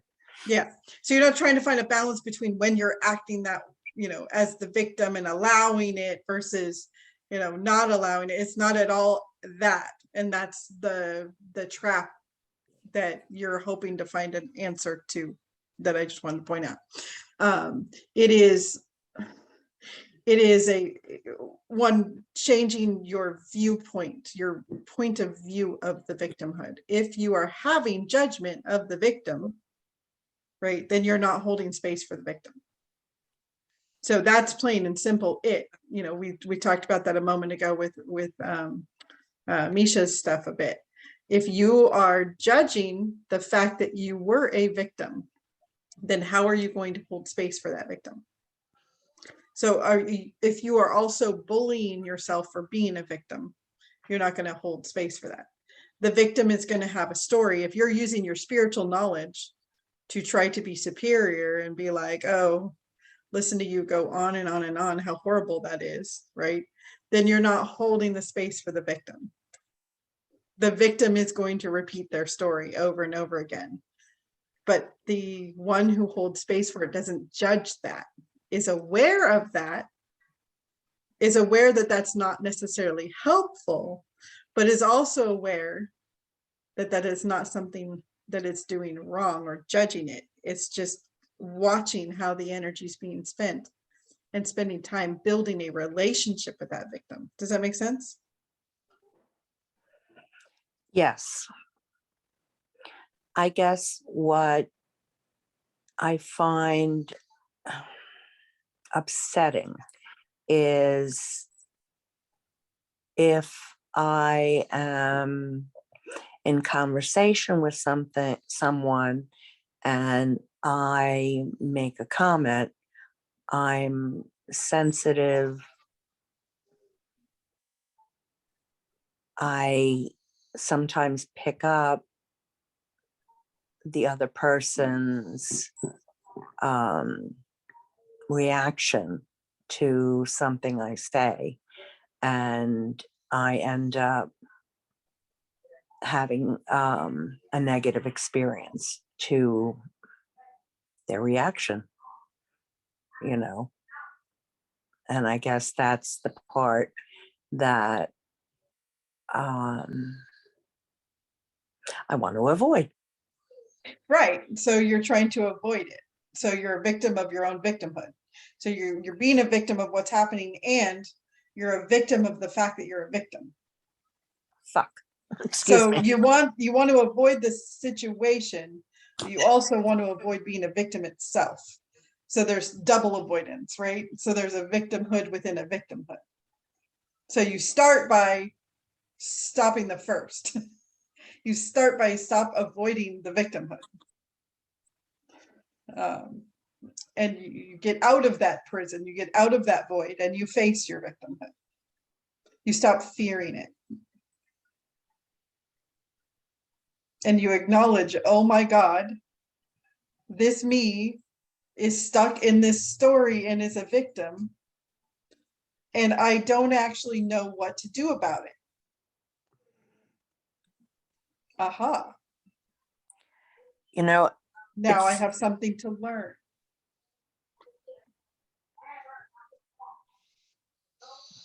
I don't care about other people's opinions about me in so many ways, except for Mhm. this one thing. And that And it's- one thing becomes your prison. Uh-huh. It really fucking sucks, you know? The unapproachable subject, the unapproachable wall. Mhm. And the other thing that was really interesting that also came up during the blessing is that I realized that there has been a whole theme that came up this week about being saved. And the whole thing is, like I've always had, we talked about this with the father and the husband and how there's always been, how I've always enjoyed or relied upon my husband and when before that, my father taking care of me and everything. And I've gotten to a point now where I don't want to be taken care of anymore. I want to be able to take care of myself. I no longer want, this to happen. Okay. And it came up all this week, that I had that validation of just different situations where it's like, nope, don't want that, absolutely don't want that, where the subject came up and the first thing that came up was like, that no longer appeals to me. I don't want that. And then last night I had a dream, and the dream, I was reminded of it during the blessing again. And I don't remember, it's kind of vague because all the blessings made me very, very sleepy. So it's like everything's a little blurry. But I remember there was like a small segment in the dream where it was like sometimes things happen in life where they present themselves or they kind of drop in, and it's like, well, you know what? It's there, it happened, you took it or you accepted it or whatever. And, and again, it was like in the dream, it was like, nope, I'm going to avoid that, don't want that, whatever. So it's like, I know that, I've come a long way because, during my divorce and everything, it was like I was so frightened that I was looking, for anything that could assist me and help me take care of my kids, because I was so frightened that I wasn't going to be able to do it on my own. And I guess, now this whole thing is coming up with, the last classes with the money and now the victimization. And I just, that's what came up, is that, I need to get through this, and how do I do it? How do I help myself heal utilizing these classes that I'm in now, that, we're going through this now? What can I do to help myself? Well, one This- of the things you can do is when you have a question like that of how can I do that, recognize it's a relationship between you and your ability to get an answer. So be willing for the answer to come internally during class and not just externally. So, these questions you're asking are wonderful, powerful questions. They're going to be powerful if you let the answers, if you let them come to you, because they are coming to you, and they can come to you. And that doesn't mean they won't be answered out loud, because they will. Right.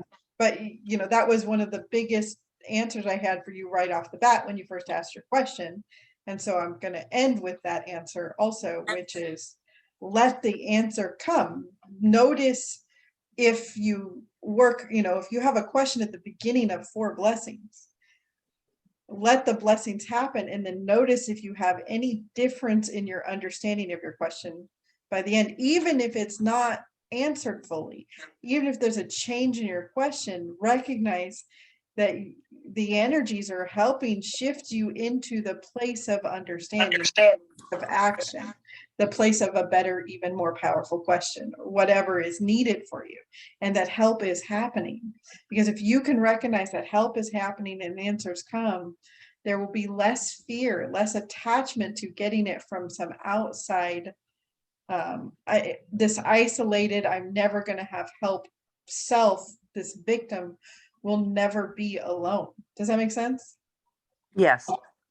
So that is no, going to be I know that more will be revealed, and I definitely put a very, very strong intention in that I get as much as I possibly can out yes. of So know class. that more, not only Class. know that more will be revealed from this mental knowing part of you, but recognize, Susan, that you are powerful and you have changed a lot, and more can be known by you, and it will be known by you.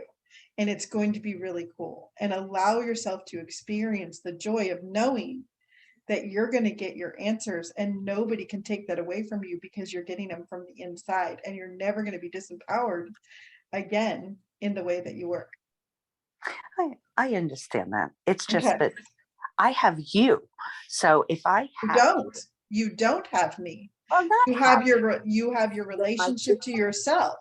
You And I have have a- only the relationship to yourself, because if you do not hold that relationship to yourself, me nor anyone else can give you an answer. It will not be seen, heard, felt, and I don't have to stick around. I can do whatever I want. I don't have to answer your questions. I'm not responsible for your journey. But if you hold in yourself that you can get the answer, then you can manifest somebody else to give the answer, even if I refuse, because I don't have to have the karma to answer you for you to get an answer. You have to have the karma for getting an answer for you to get an answer. Does that make sense? yes, The it only does. secrets that are kept from us in this world are the secrets we're willing to keep from ourselves. I If we understand. are no longer willing to keep a secret from ourselves, the world cannot stop us, no matter how shut down people are to talking to us. Okay. So Well, what I for the okay, power. I would I'm like gonna- to just Okay, go ahead. one thing. I would One like thing to quick.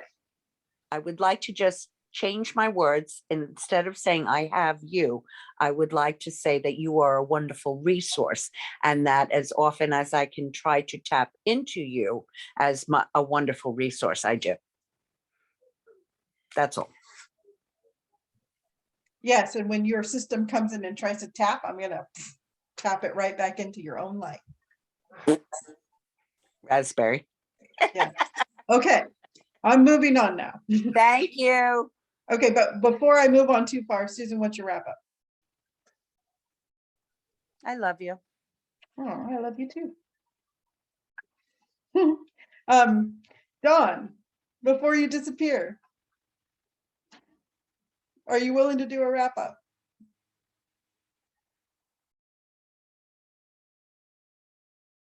Maybe so, maybe not. Hold on, I was having technical difficulties. Okay. I'm here.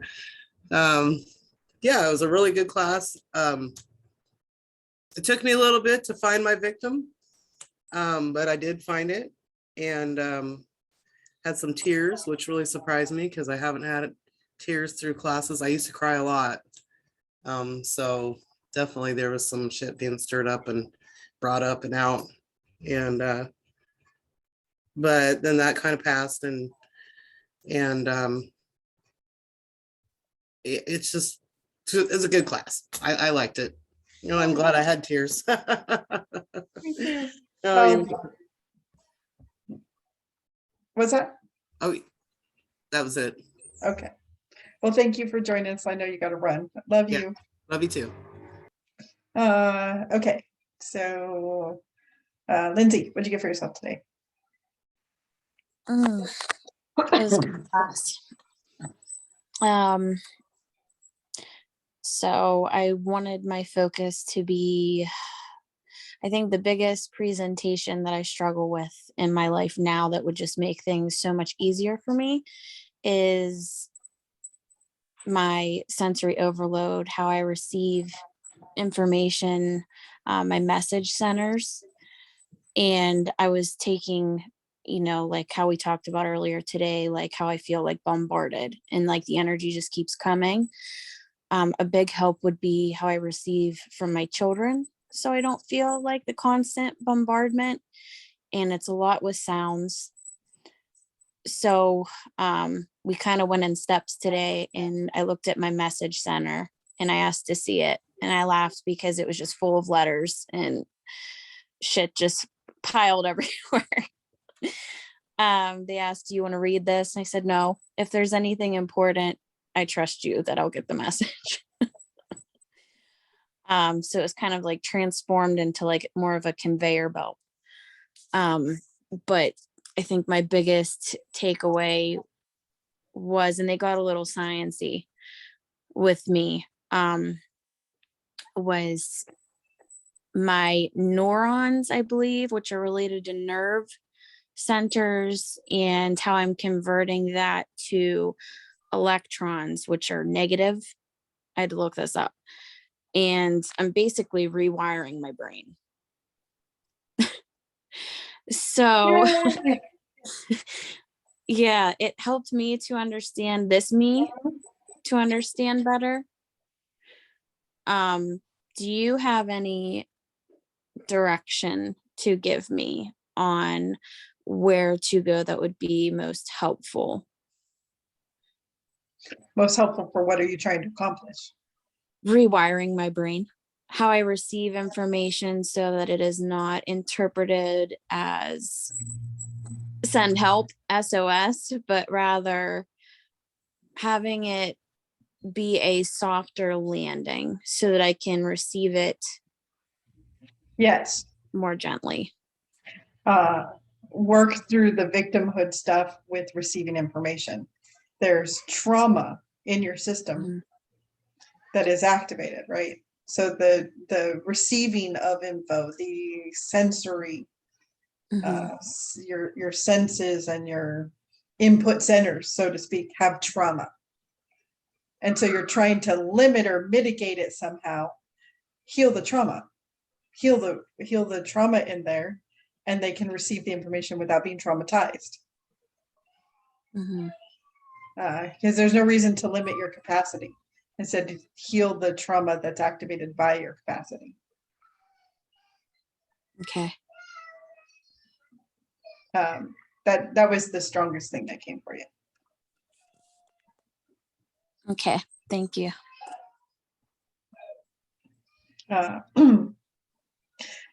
Okay, Sarah, what'd you get for today? Wow, you usually call me last though. Yes, because you're usually at the bottom of the list. You could just, if you would just have a brief couple of words, that's fine. We have a lot of people to get through. So at the beginning it was like, oh, my victim came up and it was like, oh, I don't want this, I don't need this. I'm the victim, and now they're the jerk, they're the a-hole. And then toward the end, the first two blessings is really uncomfortable for me. And I had to move around just because it feels really uncomfortable. And I wanted to go up to my mental. So I had to move around so that I don't do it. Right, because you also resist being a victim itself. Yep.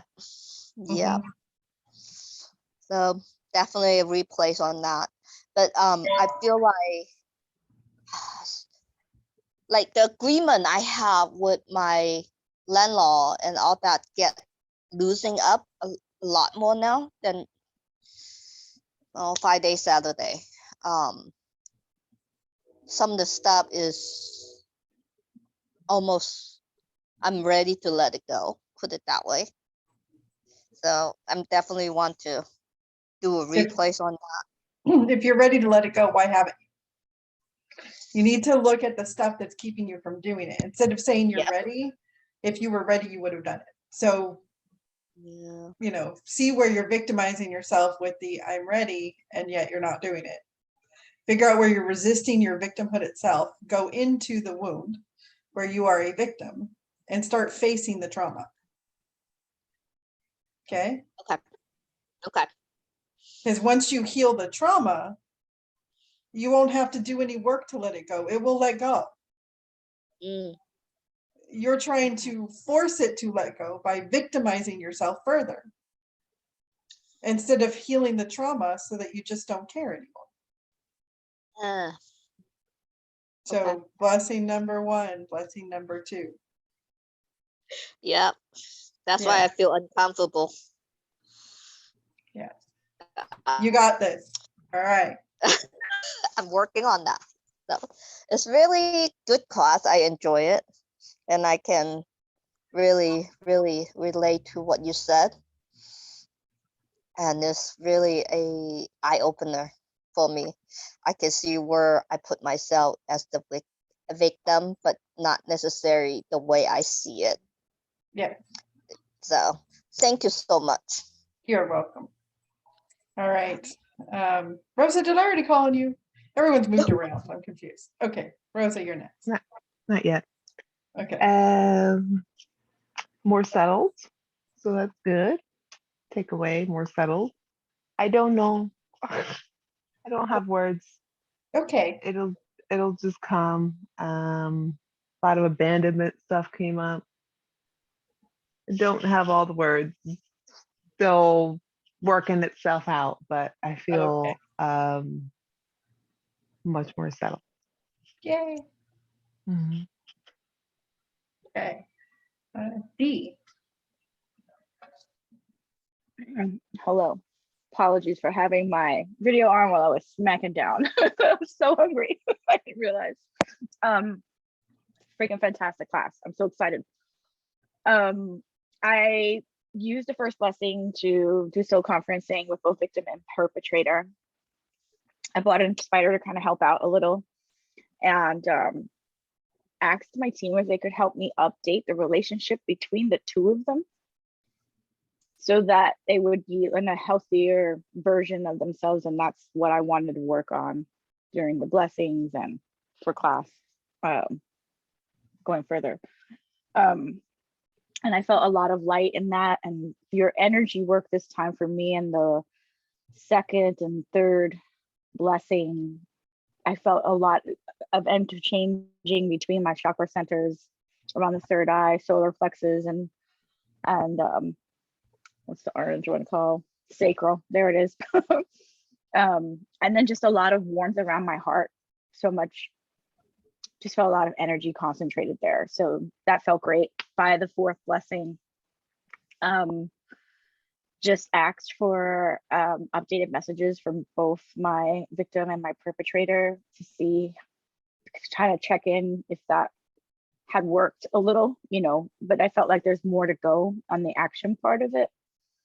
But it was more of like quintessentially giving love to the victim and then allowing the perpetrator to have a job of arrangement of my feelings rather than just being this berating bully, because my victim doesn't like being being bullied. So that was what I worked on. This feels really good.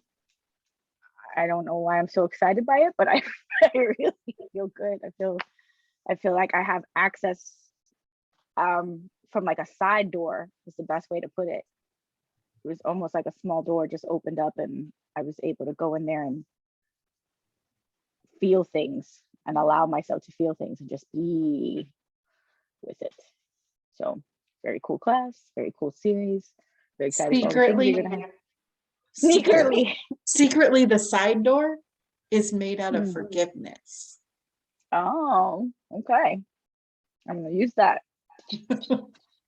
File that under Paulaisms. But yes, grazie.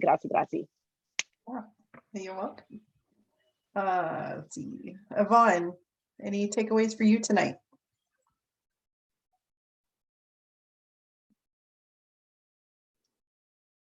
I want to tell you about those blessings, because the takeaway, it leaves me with unanswered, not an answered question. It leaves me with, oh gosh, a picture I cannot see clear. And maybe I'm not supposed to see it clear, but it started out with the first blessing. There was a lot of sadness and actually heart pain, but it was sad. It was not, well, almost tragic sad, but it had to do with loss or giving up. And wasn't to be as a victim, no, but it had to, it went on the entire blessing. On the second blessing, I was trying to make sense of this. I was trying to see or I should say, I was trying to identify what came next. And that is with this loss. And if it was separation from the self, from the victim, which I was sad about, I should feel compassion, because feeling compassion also allows me to separate. So that all made sense, and I could deal with that. That was fairly clear. Those ideas were pretty clear. And the only thing that happened was that a conflict came up. And that conflict still was there. I could feel compassion, but I could feel also that I have trouble letting go, that if you hurt me, I want to blame you. It's like almost reactive. Right. In a sense, it's completely reactive, irrational, but that's what was come up. Because you're bullying yourself with compassion. You're like, I should be compassionate. You're not willing to be with the victimized you that doesn't have compassion available, that is wounded and hurt and doesn't have compassion. And instead you're trying to pretend like you're all love and light and you have compassion because that's what you're supposed to do. And you're bullying yourself.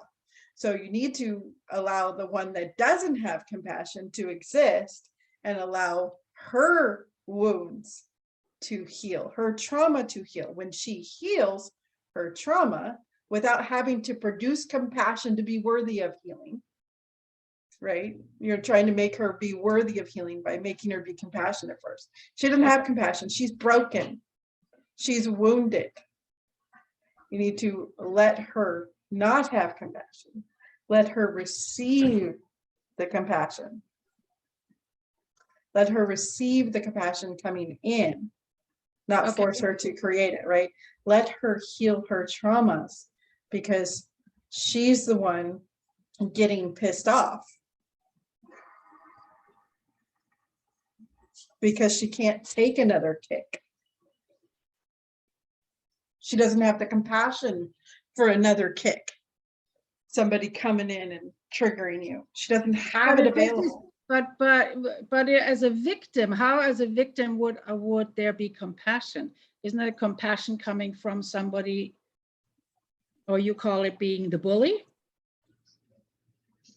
Well, first off, you allowing her to be where she's at is compassionate, is it not?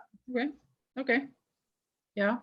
Right. You're trying to mentalize and force compassion through a thought of compassion rather than just be compassionate. Compassionate isn't like, oh, as soon as you're acting proper, I will love you. It's look at you being a snot, I'm going to love you. Mm-hmm. Okay. That's compassion. It's messy. It's not neat and pretty and making sense. It's not going to make sense. You're not going to be able to make sense of it. No. Also, No. working with the replays, there's a lot of compassion coming in. Allow yourself to be in the one who can't do it and just receive. Okay. Allow yourself that one to learn from the receiving rather than trying to figure out how you're supposed to do it all yourself. Well, what I'm getting in this exercise basically is to allow the victim to resolve, to Yes. To resolve is probably the best word I can think. Yes. Resolution. When we find resolution, we become free. We no longer are afraid of that pattern. It's resolved. It's done.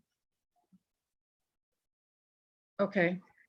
But the trauma may have her so drained, she can't get there on her own. She needs help.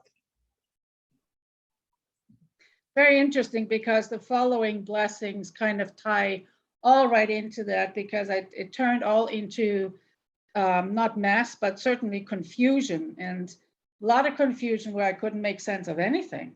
Yeah, because you had started to go mental, and confusion is often where we're up in our mental, trying to solve our healing problems from our mental mind and trying to make it neat and pretty. And it's not going to make sense. It's going to create confusion if we try to make sense of it. So, and going down that road, it seems to me that having this confusion, I have my own theory, out of chaos comes a new order. Mhm. And so I take that as a guide, and said, maybe it's just, I need to let it sit. Maybe I need to let the whole thing sit, because I am not getting any clear answers. Maybe the thing is, and I'm going to make this really brief because we're running low on time, so I'm going to shorten people's, but maybe the thing is, you don't know what to do. Maybe stop trying to come up with the right philosophy of what to do. Maybe let yourself sit in the I don't know what to do, and allow the energies to inform you rather than trying to be the smartest one in the room. Because that's how this you is victimized. Maybe she's not smart enough. That makes a lot of sense, yes. So let yourself not be smart enough. Empower the not smartness. Empower the you that doesn't know what to do, to allow her to not know what to do, because then she'll find her power for receiving information on what to do. Okay?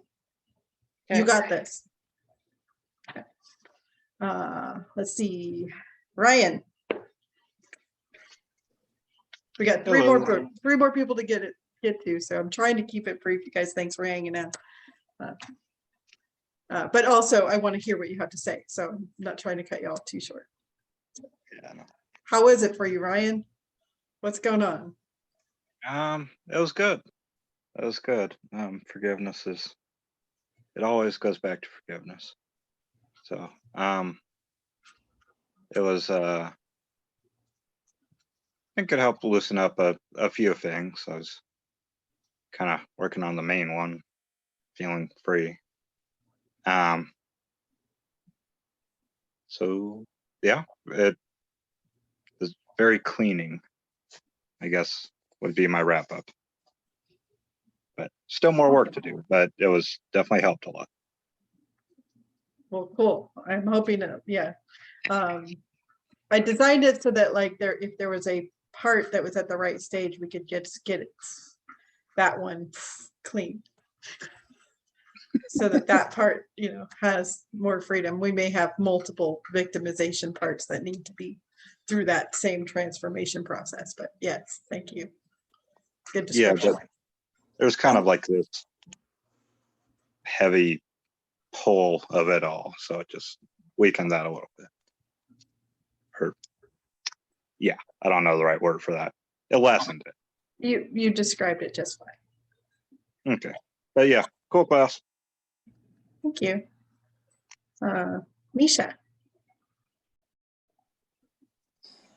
I'm coming to the realization that part of why I'm being so resistant about this is I'm just so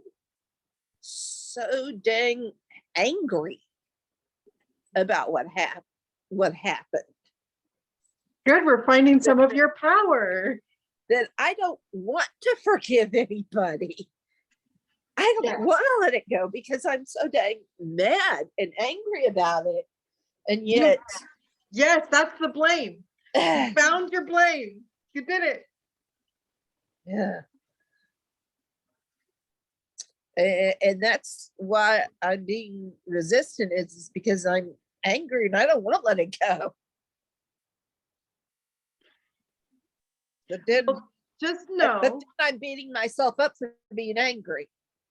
here's the thing, just so you know, you cannot let it go. You can be angry and I will still love you. There is nobody here going to beat you up for keeping this setup, except for you previously. Hopefully you're stopping that now. I don't know, because I want it to be over and done with. I want it in the past. But do And you yet I see how it's Mad about different it, I to, put it there. but do you see how it's different to want it to be over from that state of, oh my God, I just want it to be over. It's such a healthier version of, I don't know how to make this over. I'm angry, but I want it to be. That is such a more open approach, a compassionate approach than I must make this over, right? Where you're taking your anger and directing it right back at the anger. Yeah. So that closes it off for healing. When you are kind of surrendering to it a bit, you're like, oh, I am angry and I don't want to let it go, but gosh, I also want this to be over. You're not making either viewpoint wrong. You're being with them. Yeah. You are the light in that moment. You are the forgiving. You are the light giving. And whatever you're giving in that moment, which may be acceptance, right? Yeah. A bit of surrender of like, oh, I don't know how to help, but I know how to stop making you hurt. I will accept, right? And from that point, I will seek help, how to help you better. Well, no, I don't know that I've moved on that far. You know, but we'll work at it. yeah. So good job. Some transformation there is really tough. It was a really stuck point in your system. So the fact that it moved, it shifted. Yeah, I don't do angry, so Yeah. I don't allow myself to often be angry. So yeah. Well, Thank you. hey, good job. Okay, Raina, I know your microphone, you said it's not working. So I'm just going to read what your wrap up was. She said, all I can say is these shadows are coming to light and there is like an unraveling happening. Perfect. I have no idea, as I'm still confused as shit, but I'm also seeing the same at the same time. It does make sense. You said, if that makes sense, it does make sense, because again, healing is messy. It's not rational. It's not going to make sense oftentimes during the process, because we're in the process of change. Everything made sense before we were willing to change, but we were uncomfortable. We had to be willing to go in the discomfort of things not making sense, where we don't have a handle on everything anymore, so we can actually create change, because our handle wasn't working. So you're doing just fine. So the victim role is so ingrained, and so is the reactive, angry part of me who blames everyone for my pain and experiences of my pain. All I know, clearly I can see myself, the better I can heal the things. I am so ready to see more, all of it. I want to see all of me and love all of my parts. Oh, and also I've been looking for a hero my entire life, trying not to be ashamed of that either, just seeing it for what it is and has been. Yay. I'm so glad you were able to get something from class today. Thank you for showing up. I'm super excited to have you here again after all this time. So, and tell your sister if she wants to, catch it on the replay, she can, because I know you said she wanted to be here. So anyways, was there anything else from anyone before we sign off? All right, you guys, see you tomorrow. Same time, same place. Love you. I will try to make it. Okay. Bye. Thank you. Bye. Bye.